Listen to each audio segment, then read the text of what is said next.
அபார கருணா சிந்தும் ஞானதம் சாந்தரூபிணம் ஸ்ரீ சந்திரசேகரகுரும் பிரணமாமி முதான்வகம்.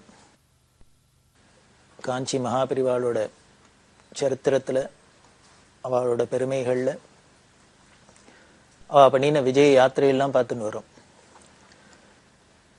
இந்த யாத்திரையை பார்த்துன்னு வரத்தையே அங்கங்கே நடந்த நிகழ்ச்சிகளில் ஒரு சிலதெல்லாம் பார்த்துட்டே வரும்.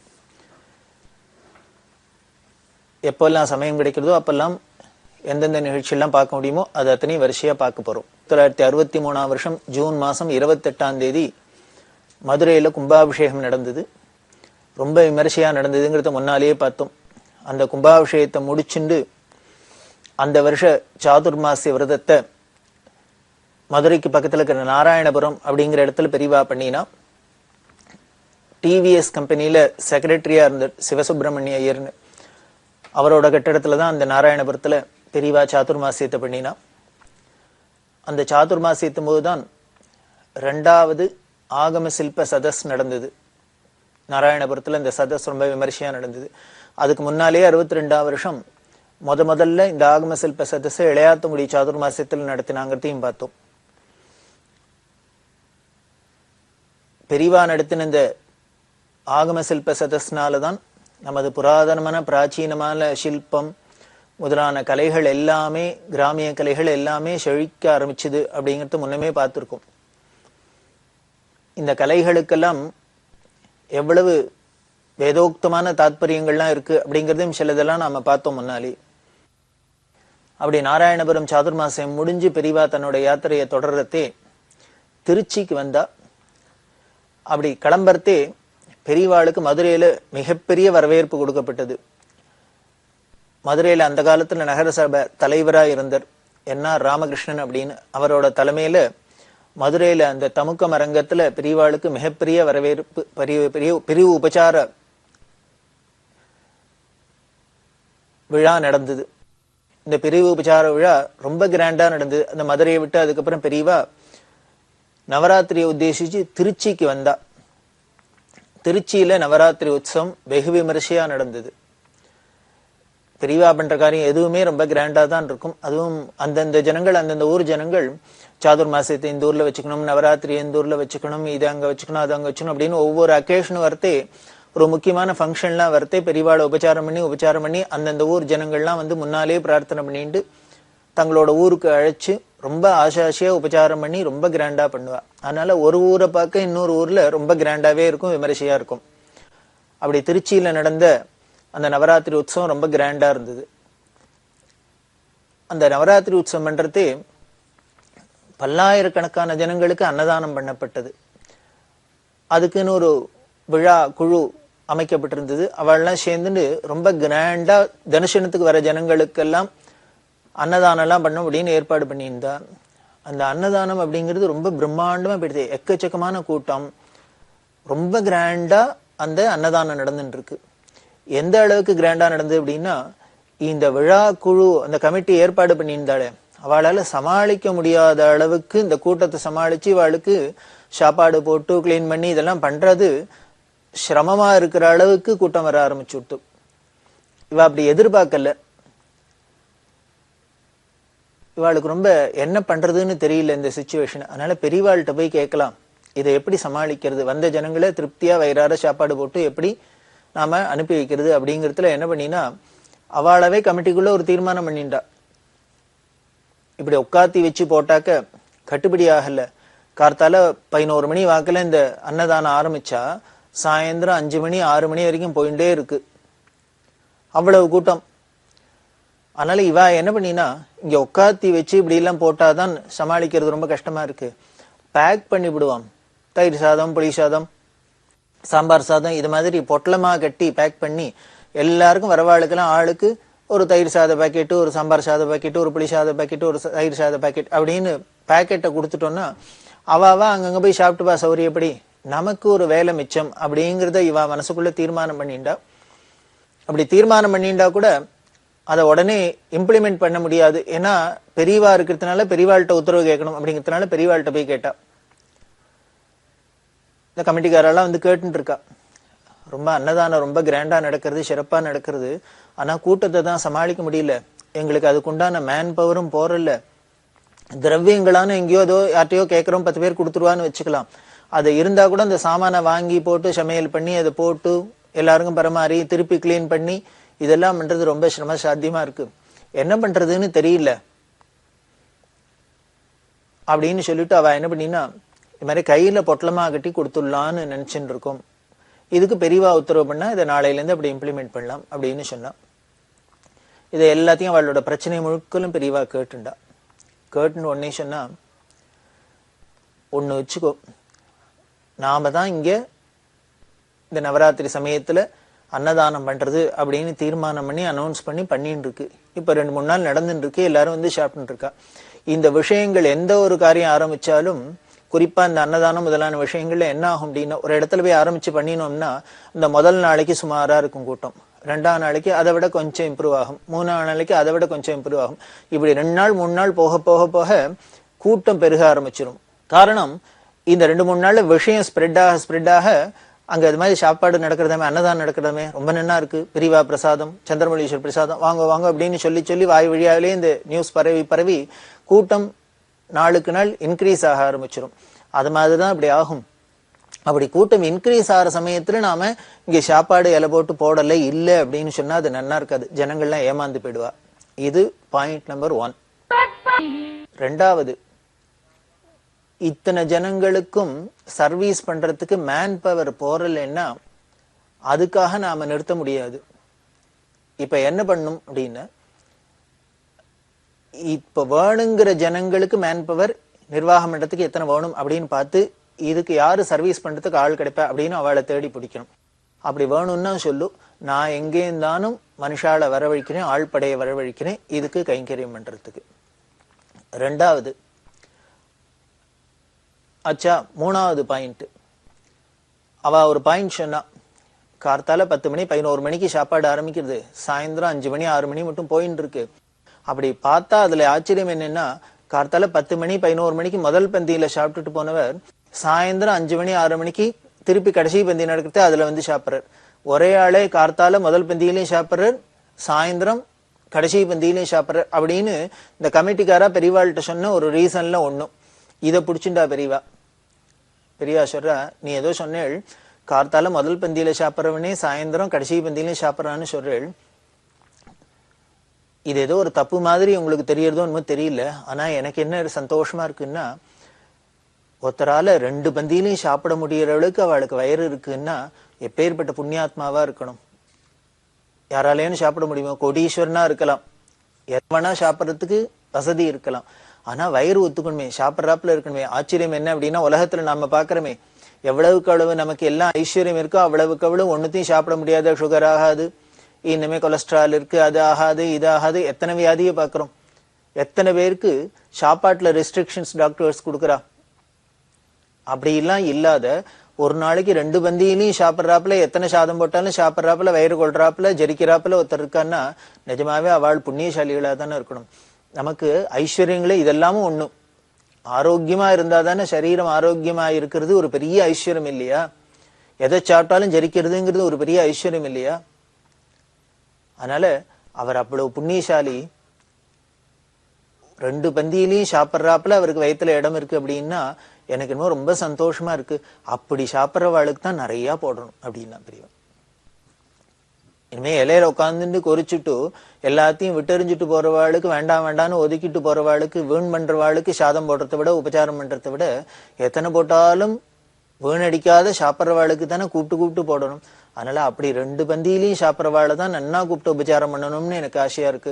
அதுக்காகவானும் நாம இன்னும் நிறைய நேரம் சாதம் போடணும் இப்படி இல்லாம சொன்னா. இதுல ஒரு விஷயம் என்ன அப்படின்னா, நாம என்ன ஆங்கிள் பாக்குறோம், பெரியவா அதை என்ன ஆங்கிள் பாக்குற, விஷயம் ஒண்ணுதான். இவாளுக்கு நமக்கு சாதாரணமா என்ன தோன்றது அப்படின்னு, என்ன ஒரே ஆளே 2 பந்தியிலையும் வந்து சாப்பிட்றானே, இது அநியாயம் இல்லையா? ஏதோ நம்ம தர்மத்துக்கு அன்னதானம் பண்றோம் அப்படின்னா அதை பிரசாதமா சாப்பிட்டு போக வேண்டியதானே. ஒரே ஆளு 2 தர்மம் வந்து சாப்பிட்றா அப்படின்னா இது நமக்கு ஒரு தோஷம் மாதிரி தெரியுது. ஆனா மகானான பெரியவாளுக்கு எப்படி தெரியுதுன்னு, எப்பேற்பட்ட புண்ணியசாலி 2 தர்மம் வந்து சாப்பிட்றாரு அப்படின்னு அவளுக்கு தோன்றது. இதான் நமக்கும் அவளுக்கும் உள்ள பார்வையில உள்ள வித்தியாசம். அப்படி சாப்பிட்றவாளுக்கு தான் போடணும் இப்படி எல்லாம் சொல்லிட்டு அப்புறம் இன்னொரு ரீசனும் சொன்னார். இங்க இலையை எடுத்து அந்த இடத்தெல்லாம் சுத்தம் பண்ணி இதெல்லாம் பண்றது சிரமமா இருக்கு. ஆயிரக்கணக்கான ஜனங்கள் சாப்பிட்டா, கார்த்தால இருந்து சாயந்தரம் வரைக்கும் சாப்பிட்டா எத்தனை இலை விழும். அந்த எச்சல் இலையெல்லாம் கொண்டு வீணா போனதெல்லாம் கொண்டு வெளியில போட்டாக்க மடம் எங்க இருக்கோ தங்கி இருக்கு, அதுக்கு வெளியில கொண்டு ரோட்ல வீதியில போட்டா அந்த வீதி முழுக்கலும் இந்த துர்நாத்தம் அடிக்கிறது, அதை பண்றது இதை பண்றது, ஒரு டர்ட்டியா போறது, அசிங்கமா ஆறுது அப்படின்லாம் அவ ரீசன் சொன்னா. இதுக்கு பெரியவா சொல்ற சமாதானம், இப்போ இங்க நாம மடத்துக்குள்ள சாதம் போட்டு எல்லா இலையும் வெளியெல்லாம் கொண்டு போட்டு எல்லாம் பண்ணினா அந்த ரோட்ல உள்ளுக்குள்ள வர இடத்தெல்லாம் ஒரே துர்கந்தமா இருக்கு, அசிங்கமா இருக்கு பார்வைக்கு அப்படின்லாம் சொல்றேள். அப்படி இருந்ததுன்னா நாம அதுக்கு என்ன பண்ணணும் அப்படின்னா, இப்படி நாம சாப்பிட்ட இலையெல்லாம் தூக்கி வெளியில போட்டு நம்ம வீணான சாமான்லாம் வெளியில போடுறதுனால அந்த தெருல வீதியில அசிங்கமாறுது அப்படின்னா, அப்ப நகரசபைக்கு சொல்லி அரசாங்கத்துல சொல்லி அதுக்குன்னு உள்ள ஆள்கள்லாம் விட்டு அதை கிளீன் பண்ணி அதுக்கு ஃபினாயில் இதெல்லாம் தெளிச்சு வைக்காத, கொசு வராத, இதெல்லாம் வராத நம்ம சுத்தம் பண்ணி பார்த்துக்கணும், பாதுகாக்கணுமே வழிய இப்படி இலையெல்லாம் சாப்பிட்ட இலையெல்லாம் வெளியில போடுறதுனால தெருவெல்லாம் வீணா போறதுங்கிறதுனால யாரும் சாப்பிடாதே இருக்க முடியுமோ? அதுக்காக சாதம் போடாத இருக்க முடியுமோ? அப்படி இருக்கக்கூடாது. நீங்க இன்னொன்னு சொன்னேன், இங்க எத்தனை இலையும் கொண்டு வெளியில போறதுனால அந்த தெரு முழுக்கலும் வீணா போறது அப்படின்னு சொன்னேன். ஆனா நீங்க இப்ப என்ன பண்ணணும்னு சொல்றேன், கையில பொட்டலமா கட்டி கொடுத்து அவள்கிட்ட கொடுத்துட்டு அவ எங்க வேணா வச்சுன்னு சௌரியப்படி சாப்பிடலாம் அப்படின்னு சொல்றேன். இப்ப நாம இங்க சாதம் போட்டு அந்த இலை குப்பையெல்லாம் தூக்கி நம்ம மடத்துக்கு வெளியில தான் போறோம். இந்த ஒரு இடம் மட்டும்தான் அசிங்கமாக போறது, டர்ட்டியாக போறது, வீணாக போறது. அதை ஈஸியா சுலபமா நாம சுத்தம் பண்ணிடலாம் அரசாங்கத்திட்ட சொல்லி. ஆனா இப்ப கையில கொடுத்தேன்னு வச்சுக்கோ, இந்த வர ஜனங்கள் ஆயிரக்கணக்கான ஜனங்களும் இனிமே போய் ஊர்ல எங்க உட்காந்துன்னு அவ சாப்பிடுவான்னு தெரியாது. இப்ப என்ன பண்ணுவான்னு, அந்த சாப்பிட்ட இலையே பொட்டலத்தெல்லாம் திருச்சி முழுக்கலும் விட்டு எறிஞ்சுட்டு போயிடுவா, ஊர் முழுக்கலும் வீணா போயிடும், நாரி போயிடும். அப்படின்னா முதல்ல நாம பார்த்த பாயிண்ட்டுக்கும் பெரியவா பாக்குற பாயிண்ட்டுக்கும் இதுலயும் வித்தியாசத்தை தெரிஞ்சுக்கலாம். இப்ப ஏதோ ஒரு இடத்துல அசுத்தமாறது போக இப்போ நகரம் முழுக்கல அசுத்தமாறாப்புல நாமளே ஒரு காரியத்தை பண்ணி பெறோம். அப்புறம் இன்னொரு பாயிண்ட் சொன்னா பெரியவா, இப்ப இங்க உட்காந்து வச்சு சாதம் போடுறோம். இப்ப கையில பொட்டலமா கொடுத்தேன்னு வச்சுக்கோ, அவ எங்கேயோ போய் உட்காந்து சாப்பிட்றா, பஸ் ஸ்டாண்ட்லயோ ரயில் அடியிலயோ அங்கேயோ எங்கேயோ உட்காந்து சாப்பிட்றான்னு வச்சுப்போம். அப்படி சாப்பிட்றதே அவளுக்கு தாகமா இருந்தது, விக்கித்துனா தீர்த்தம் வேணும்னா என்ன பண்ணுவா? இங்க இலையில பந்தியில உட்காத்தி வச்சு நாம சாதம் போடுறதே, ஒருத்தர் சாதம் போடுறாப்புலயே பின்னால தீர்த்தமும் கேட்டுன்னு வர, யாராருக்கு தீர்த்தம் வேணுமோ அவள்கிட்ட கேட்டு வாங்கி சாப்பிட்றாப்புல இருக்கும். எப்படியும் சாப்பிட்றதே எல்லாருக்கும் தீர்த்தம் குடிக்கிறாப்புலதான் இருக்கும், தாகம் எடுக்கும், விற்கலாம், எப்படி வேணா இருக்கலாம். அதுக்கு தீர்த்தம் உபச்சாரம் பண்ண வேண்டாமா? வெறும் சாதம் மட்டும் போட்டா போருமோ? அது குடிக்கிறதுக்கு தண்ணியும் கொடுக்க வேண்டாமோ? இது நீ பொட்டலமா கட்டி கொடுத்தீங்கன்னா பார்சல்ல கொடுக்கறதே என்ன பண்ண முடியும்? இந்த காலம் மாதிரி அந்த காலத்துல வாட்டர் பாட்டில், இந்த வாட்டர் பேக்கெட்லாம் இல்லாத காலம். அப்போ சொல்றது பெரியவா. அதனால அவளுக்கு தீர்த்தம் வேணும்னா என்ன பண்ணுவா? இதை பார்க்க வேண்டாமா அப்படின்னா, இதெல்லாம் கேட்டோன்னு அந்த விழா குழு அந்த சேர்ந்தவாளுக்கெல்லாம் ரொம்ப மனசு உருகிடுத்து. பெரியவாளுக்கு என்ன ஒரு தாயார் மாதிரி பாக்குறா பாருங்களேன். நாம தான் பாப்போம், யாருக்கான வந்தா சாதம் போடணும் போகணும் அவ்வளவுதான் பாப்போமே வழிய, அதுக்கு மேல அவளுக்கு விற்குமா, தண்ணி குடிக்கணுமா, பொறையேறுமா, வெந்நீர் வேணுமா, பச்சை தண்ணி வேணுமா, இப்படி எல்லாம் யாரானு கவலைப்படுவாள? இதெல்லாம் கவலைப்படுறதுனால்தான் அவர் மகான். எப்படி சந்திரமௌலீஸ்வர பூஜை பாக்குறது தரிசனம் பண்றது புண்ணியமோ, பெரியவாளை தரிசனம் பண்றது புண்ணியமோ, இத மாதிரி எல்லாம் ஒரு பெரிய புண்ணிய பலனை கொடுக்கக்கூடியதான் ஆயிரக்கணக்கான ஜனங்கள், ஏழை ஜனங்கள் பிரசாதத்தை சாப்பிட்றது, அதுவும் வயிறார சாப்பிட்றத பார்த்தாலே சந்தோஷமா இருக்கும். சாப்பிட்ற அழகா பார்த்தாலே தெரியும். அதுவும் இந்த பசிச்சவா சாப்பிட்றதை விரும்பி சாப்பிட்றத பார்த்தோம்னா நம்மள அறியாத நம்ம மனசுல ஒரு சந்தோஷம் ஏற்படும், ஆனந்தம் ஏற்படும். அதை அனுபவிக்கணுமே. எங்கேயோ பொட்டலம் கட்டி கொடுத்துட்டோம்னா, பார்சல்ல கொடுத்துட்டோம்னா அவ எங்கேயோ உட்காந்து சாப்பிட்றதே நமக்கு அது தெரியுமா? இப்ப நேருக்கு நேர் பரமாறி உபச்சாரம் பண்றதே, இது சரியா இருக்கா, அது சரியில்லையா, இதுல உப்பு இருக்கா, அது காரம் கூட இருக்கா, இது சரியா இருக்குமா, சரி பண்ணணுமா, இதெல்லாம் நமக்கு தெரிஞ்சுக்கலாம் இல்லையோ? இந்த பேக்கெட் பண்ணி கொடுக்கறதுல இதெல்லாம் தெரிஞ்சுக்க முடியாது. நாம கொடுக்கறதுதான் அவ ஏத்துக்கணும் அப்படிங்கிறப்பெல்லாம் ஆயிடும்.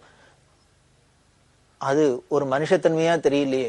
ஏதோ மாட்டுக்கு புல்லு போடுறாப்புல, வைக்கல் போடுறாப்புல, ஏதோ மற்ற கால்நடைகளுக்கெல்லாம் தீனி வைக்கிறாப்புல இதை நாம பரிசல் பண்ணி கொடுக்கறதும் ஆயிடுமே. அது ஆகக்கூடாது அப்படின்னா பெரியவா. அதனால மனுஷாளுக்குன்னா உட்காத்தி வச்சு, ஆடு மாடுகளுக்கே இப்படிதான் போடணும். தீனி இனி போட்டா கூட அந்த காலத்துல என்ன பண்ணுவோம்னா கூடவே இருந்து அதுக்கு சொரிஞ்சு கொடுத்துன்னு, ஏதோ மாட்டுக்கு தண்ணி வச்சோம், புண்ணாக்கு வச்சோம் வைக்க வச்சோம் அப்படின்னு இருக்க மாட்டா. அதுவே ஒரு பெரிய மனுஷாளுக்கு விருந்து வைக்கிறாப்புலதான் அதை தயார் பண்ணி கொண்டு கொடுத்து அந்த அன்போட அதை உபச்சாரம் பண்ணி அதுக்கு தடவி கொடுத்து அப்படி எல்லாம் போட்டு அப்படி எல்லாம் உபச்சாரம் எல்லா ஜீவராசிகள்ட்டையும் அன்பை பொழிஞ்ச தேசம்தான் இது. அதோட பலன்தான் அப்படி நமது மூதாதையர்கள்லாம் அப்படி அன்புன்னு ஊறி ஊறி எல்லாத்தையும் எல்லா ஜீவராசிகள்ட்டையும் அந்த அன்பை காமிச்சதோட பலன் தான் இன்னைக்கும் நாம இத்தனை ஒரு காலகட்டங்களையும் துர்தசையிலையும் நமக்கெல்லாம் சாப்பாடு கிடைச்சிருக்கு, நாமெல்லாம் ஏதோ ஓரளவுக்கான சௌக்கியமா இருக்கும் சந்தோஷமா இருக்கும் அப்படின்னா காரணம் அவள்லாம் பண்ணினா அந்த அன்புங்கிற ஒரு பெரிய யாகம் அப்படின்னு சொல்லணும், அந்த மனிதநேயம் அப்படின்னு சொல்லணும். அதைத்தான் பெரியவா வலியுறுத்தி அதனால சாப்பாடு இங்கேதான் உட்காத்தி வச்சு போடணும் அப்படி எல்லாம் சொல்லி இதுல வேற ஏதானும் உங்களுக்கு கலெக்ட் பண்றது வந்த நாம எஸ்டிமேட் போட்டதுக்கு மேல செலவாருதுன்னா சொல்லுங்க, நான் வர தனிகர்கள்ட்டம் செல்வந்தர்கள்ட்ட கேட்டு வாங்கி தரேன். உங்களுக்கு மேன் பவர் வேணும்னா சொல்லுங்க, எங்கே இருந்தாலும் நான் ஆளை அழிச்சுன்னு வர சொல்றேன், வந்து சர்வீஸ் பண்ணுவா. இப்படி எதுவா இருந்தாலும் சரி இங்க இனிமே சுத்தம் பண்ணணும்னா சொல்லுங்க, நகரசபை தலைவர்லாம் வர அவள்கிட்ட சொல்லி இங்க 2 வேளையும் கிளீன் பண்ணணும், இல்ல 4 தரம் கிளீன் பண்ணுமா, அப்பப்போ கிளீன் பண்ணணுமா, இதனால துர்கந்தம்லாம் வராத பாத்துக்கிறதுக்கு என்னென்ன பண்ணுமோ அதை வேணா பண்ணலாம். இப்படி இங்கேயே போட்டு இதுக்கு உண்டான பிரச்சனைகளை இங்கேயே சால்வ் பண்றதுக்கு தான் பார்க்கணுமே வழிய இந்த பிரச்சனைகளுக்காக பயந்துட்டு நாம ஒரு காரியத்தை மாத்தப்படாது, பண்ற தர்மத்தை குறைக்கப்படாதுன்னா இதுதான் ரொம்ப முக்கியம். நமக்கு தெரிஞ்சுக்க வேண்டிய பாயிண்ட் இதுல என்னன்னா பண்ற தர்மம் குறையப்படாது. அதுல பல கஷ்டங்கள் நஷ்டங்கள் வரும், பல முன்ன பின்னதான் இருக்கும். மடத்துல பெரியவா தரிசனம் கொடுத்தனுக்கா மடத்துல பெரியவா என்ன பண்ணா ஏழைகளுக்கு கல்யாண செலவுக்கு நம்மளால ஆன முடிஞ்ச கைங்கரியம் அப்படின்ட்டு என்ன பண்ணினா கல்யாணத்துக்கு பெண்களுக்கு கல்யாணம்னு வந்து யாரானு சொன்னா முடியாதவாளுக்கு செலவழிக்க முடியாதவளுக்கு திருமங்கல்யம் கொடுக்கறது, கூறப்படவை கொடுக்கறது, அந்த வேஷ்டி முகூர்த்த வேஷ்டி கொடுக்கறது, இது மாதிரிலாம் சில நியமங்கள்லாம் வச்சிருந்தா. அதுக்குன்னு சில அறக்கட்டைகள்லாம் வச்சு யார் யாருக்கு சௌரியப்படுமோ அதுல அவள்கிட்டேருந்து வாங்கி கொடுக்கறது அப்படின்னு வச்சிருந்தா. ஒரு நாளைக்கு பெரியவா தரிசனம் கொடுத்துட்டு இருக்கா. ஒருத்தர் வந்து பத்திரிகையை வச்சு பொண்ணு கல்யாணம், நாங்க ஏழை, ஏதானும் பெரியவா திருமங்கல்யம் ஏதானும் உபகாரம் பண்ணணும் அப்படின்னு கேட்டார். பெரியவா ஒன்னும் சொல்லல, பேசாத இருந்தா. பத்திரிகை எடுத்து இந்தன்னு வச்சாச்சு. அவர் கொஞ்ச நேரம் பதில் இல்லைன்னு அந்த ஒதுங்கி நிக்கிறார். உடனே ஒரு 10 பேர் கழிச்சு இன்னொருத்தர் வந்தார். அவர் பத்திரிகையை வச்சார். கல்யாணம் வீட்டுல குழந்தைக்கு பெரியவா தானே திருமங்கல்யம் ஏதானும் ஒத்தாசை பண்ணும் அப்படின்னு. இவருக்கு ஒண்ணும் பதில். கொஞ்ச நேரம் நின்று பார்த்தார். அவர் அந்த நகர்ந்து நிற்கிறார், ஒதுங்கி. பெரிய அந்த பத்திரிகை இப்படி எடுத்து வச்சுட்டா. இப்படி 10 பேர் 20 பேர் 10 பேர் 20 பேருக்கு அப்புறம் பார்த்தா ஒரு 4 பேர் பத்திரிகையை கொண்டு வந்து குழந்தைக்கு கல்யாணம் உபகாரம் பண்ணும், குழந்தைக்கு கல்யாணம் பெரியவா உபகாரம் பண்ணும் அப்படின்னு சொல்லி வச்சுருக்கா. 4 பேருக்கு ஒன்றும் பதிலே சொல்லல பெரியவா. அந்த 4 பேரும் நின்றுட்டு இருக்கா. என்ன பண்றது, ஏமாற போறாளா என்னன்னு தெரியாத அவளுக்கு. பெரியவா உடனே பதில் சொல்ற பெரியவா, கொடுக்குற அனுகிரகம் பண்ற பெரியவா ஏன் இன்னைக்கு தாமசிக்கிறா புரியல. அவள்லாம் குழப்பத்தோட நின்று இருக்கா. பத்திரிகை எல்லாம் எடுத்து இந்த பக்கம் வச்சிருக்கு. பெரியவாள்கிட்ட கைங்கரியம் என்ற ஒருத்தர் என்ன பண்ணி எதேச்சியா அந்த பத்திரிகையை எடுத்து பாக்குறாரு. பார்த்தா முதல் பத்திரிகையை பார்த்தாரு, பேரு பொண்ணு புள்ள கல்யாணம், பேரை படிச்சார். அடுத்து 2வது 3வது 4வது பத்திரிகை பார்த்தா ஒரே குழந்தைகளோட கல்யாணம், கல்யாண பத்திரிக்கை, ஒரே வீட்டு கல்யாண பத்திரிக்கை 4 பேர் கொண்டு கொடுத்து குழந்தை கல்யாணம் உபகாரம் பண்ணும், குழந்தை கல்யாணம் உபகாரம் பண்ணும்னு கேட்டிருக்க. இதை பார்த்தோன்னு கைங்கரியம் பண்ணுக்கு ரொம்ப கோபம் வந்துடுத்து. நிஜமாவே நமக்கெல்லாம் வருத்தமாதான் இருக்கும், கோபம் தானே வரும். பெரியவா முடியாதவாளுக்கு கல்யாணத்துக்கு உபகாரம் பண்ணணும், நம்மளால ஆன உபகாரம் பண்ணணும் அப்படின்னு நினைச்சுட்டு ஒரு நல்ல எண்ணத்தோட ஒரு பரோபகார சிந்தனையோட உபகாரம் பண்றதே அதை மிஸ்யூஸ் பண்றாப்புல, இங்க வந்து எக்ஸ்பிளாய்ட் பண்றாப்புல, சொரண்டின்னு போகணும் கொள்ளையடிச்சுன்னு போகணும் அப்படின்னு நினைக்கிறாப்புல 4 பேர் பிஹேவ் பண்ணினா நடந்துன்னா நமக்கு வருத்தம் தானே வரும். அந்த நியாயமான வருத்தப்படிதான் கைங்கரியம் பண்ற கோச்சிண்டவர் என்ன பண்ணார், பெரியவாள்கிட்ட கோச்சிண்டர். நீ வரவாள்லாம் பெரியவாளை எழுச்சுவாயன்னு நினைச்சுட்டு இருக்கா, என் மடத்துல என்ன வேணா பண்ணலாம்னு நினைச்சுட்டு இருக்கா. பெரியவா நல்ல ஒரு எண்ணத்துல எல்லாருக்கும் கல்யாணம் ஆகணும் ஒத்தாசை பண்ணணும்னு திருமங்கல்யம் புடவையெல்லாம் கொடுக்க போக இப்போ ஒரே குடும்பத்தை சேர்ந்தவாளே 4 பேர் 4 பத்திரிகை எடுத்துன்னு 4 பேரா கேட்கிறா. இது தர்மமா நியாயமா? அதனால பெரியவா முதல்ல இத பண்றதெல்லாம், இந்த ஒத்தாசை பண்றதெல்லாம் நிறுத்தணும் அப்படின்னு அவர் சொன்னார். அவர் தரப்புல அவரோட நியாயத்தை சொன்ன உடனே பெரியவா சிரிச்சுட்டே சொல்றா, உனக்கு கோபம் வருது, நியாயம்தான், வாஸ்தவம் தான். நாம ஏதோ நல்ல எண்ணத்துலதான் ஒரு நல்ல காரியம் பண்ணணும், எல்லாருக்கும் ஒத்தாசை பண்ணணும்னு நினைச்சுட்டு பண்றோம். ஆனா அத சில பேர் மிஸ்யூஸ் பண்றா, அதை தப்பா உபயோகப்படுத்திக்கிறா அப்படிங்கிறதுக்காக தர்மத்தையேவா நிறுத்துறது? உலகம்னா பல தினசாதான் இருக்கும், பலவிதமான மனுஷாதான் இருப்பா. அதுல நல்லவாளும் இருப்பா, கெட்டவாளும் இருப்பா. யாரோ ஒருத்தர் 2 பேர் பண்றாங்கிறதுனால, இப்படி தப்பு பண்றாங்கிறதுனால எல்லாரும் இதே மாதிரிதான் தப்பு பண்ணுவாளா? யாரோ ஒருத்தர் 2 பேர் ஏமாத்துறாங்கிறதுனால உடனே உலகத்துல எல்லாருமே ஏமாத்துவாளா? யாரோ ஒருத்தர் 2 பேர் திருடுறாங்கிறதுனால உலகத்துல எல்லாருமே திருடுவாளா? இப்படியா நினைக்க முடியும்? முடியாது. அப்படி நினைச்சிட்டோம்னாக்க உலகத்துல ஒருத்தரும் ஒரு நல்ல காரியம் பண்ண முடியாது. அப்படின்லாம் அவருக்கு உபதேசம் பண்ணி, யாரோ அவ இல்லாத கொடுமையினால தானே வந்து கேட்கிறா, ஏதோ கிடைச்ச வரைக்கும் லாபம் எவ்வளவு கிடைக்கிறதோ வாங்கிட்டு போலாம்ங்கிறதுல ஒரு எண்ணத்துல வந்திருக்கா. அவளுக்கு அவ்வளவு கஷ்டம் போல இருக்கு. அந்த கஷ்டமானது, வறுமையானது அவளை இப்படி எல்லாம் தப்பு பண்ண சொல்லி இருக்கு. அதனால யாரோ இப்படி பண்றாங்கிறதுக்காக நம்ம தர்மத்தை நிறுத்தப்படாது அப்படின்ட்டு என்ன பண்ணினா, உடனே அவரையே விட்டு உள்ளுக்குள்ள போய் திருமங்கலம் எடுத்துனுவா, புடவை வேஷ்டி எடுத்துனுவா எல்லாம் சொன்னா. வந்தது. அந்த 4 பேரையும் கூப்பிட்டா. இப்ப இந்த 4 பேருக்கு முகத்துல ஈயாடல. ஏன்னா இப்படி கையங்களமா பிடிபடுவான்னு அவ நினைக்கல. ஏதோ முதல்ல ஒருத்தர் வந்து கேட்டா உடனே பெரியவா கொடுப்பா, அவர் அந்தன போயிடுவார். அப்புறம் ஒரு 10 பேர் 20 பேர் கழிச்சு கியூல வந்தோம்னாக்க அது முதல்ல கொடுத்த மருந்து படம் யாருன்னு பார்க்க போறது இல்ல. அப்படிங்கிற இந்த கூட்டத்துல இதெல்லாம் யாரு கவனிக்க போறா அப்படின்னு நினைச்சுட்டு அவ பிளான் பண்ணிட்டு வந்திருக்கா. ஆனா சர்வேஸ்வரனான சர்வஜனான பெரியவா கண்ணை விட்டு தப்பிக்க முடியுமா? ஏதானும் அந்த சந்நிதியில எங்கேயான தப்பு நடக்க முடியுமா? நாம எங்க வேணா என்ன தப்பு வேணா பண்ணலாம். இந்த தப்பு எல்லாம் பண்றதுக்கு பிராயச்சித்தமா தான் நாங்க பெரியவாள்கிட்ட போறோம், மடத்துக்கு போறோம், தரிசனம் பண்றோம். அங்கேயும் போய் தப்பு நடக்குது அப்படின்னா அது கலியோட கொடுமைதான். எவ்வளவு தூரத்துக்கு நாம எதுக்கும் துணிஞ்சுட்டோம். ஒரு குரு சந்நிதியில போய் கூட நமக்கு ஒரு பயம் இல்லாத இருக்கும், தெய்வ சந்நிதியில கூட நமக்கு ஒரு பயம் இல்லாத இருக்கு அப்படிங்கிறது தான் காமிக்கிறது. அவ அப்படி பிளான் பண்ணிட்டு வந்திருக்கா. அதனால அவ 4 பேருக்கு முகத்துல ஈயாடல்ல. என்ன பண்றது, இப்படி மாட்டின்ட்டுமேனு கவலை. கூப்பிட்டா 4 பேரையும். அப்படியே அன்பொழுக அவளை பார்த்தா. இந்த புடவை திருமங்கல்யம் எல்லாத்தையும் வச்சு தொட்டு அனுகிரகம் பண்ணி கொடுத்து, குழந்தை கல்யாணம் பண்ணி க்ஷேமா இருக்கும், இன்னுமே இப்படி எல்லாம் பண்ணாது. அவ அப்படியே கதற ஆரம்பிச்சுட்டா. இப்படி ஒரு கருணையா, ஏமாத்துட்டோன்னு தெரிஞ்சிருக்கு, அப்ப கூட இவாளுக்கு இல்லைன்னு சொல்லி அனுப்பல, அப்பவும் கொடுத்துட்டு தான் பெரியவா உபதேசம் பண்றா. அப்படின்னா அதான் பெரியவாளோட கருணை. அன்புன்னா இப்படிதான் இருக்கும். அன்பிற்கு உண்டோ அடைக்கும் தாழ் அப்படின்னு கேட்கிறாரு. அது யாரா இருந்தாலும் அன்பு காமிச்சுட்டே தான் இருக்கும், பொழிஞ்சுட்டே தான் இருக்கும். இப்படிதான் பெரியவா இங்க திருச்சியிலையும் சொன்னா. அதனால நமக்குள்ள சிரமத்தினால அடுத்த வாழ்க்கை பண்ற தர்மத்தை குறைக்கப்படாது. அதனால தர்மம் தொடர்ந்து நடந்து நிற்கணும் அப்படின்னு சொல்லி இந்த அன்னதானத்தை தொடர்ந்து நடக்க முடியுமா பண்ணினா. அப்படி இந்த திருச்சியில வெகு விமரிசையா அந்த நவராத்திரி பூஜை நடந்தது. அதுக்கப்புறம் அங்க அந்த யாத்திரையில என்ன நடந்ததுங்கிற நிகழ்ச்சியில தொடர்ந்து பார்க்க போறோம்.